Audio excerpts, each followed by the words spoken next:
ওই হ্যালো। নামটা জানি কি? লাইলি। তরে আমার ভাল লাগছে।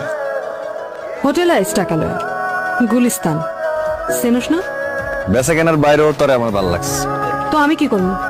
সংসার করবি? ওই হোটেলে কতর বেশি আমি। হোটেলে কাম ছেড়ে দিবি?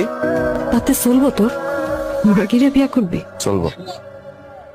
চিন্তা করে দেখ, চিন্তা করে দেখ, তুই আর আমি আলাদা করে একটা ঘর নিলাম, সারাদিন কাম শেষে বাইট ফিরলাম, রাতে গরম গরম ভাত খাইলাম। সংসার করবি?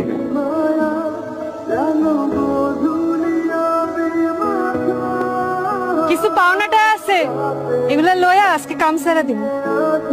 তাহলে তো একটা বড় দেখা ঘর দেখতে হয়। তুই কি দেখবি তুই জানো, আমি গেলাম। তাহলে আজকার থেকে কিন্তু তোর দেওয়ান সব আমার। আজকাতে না কালকাতে।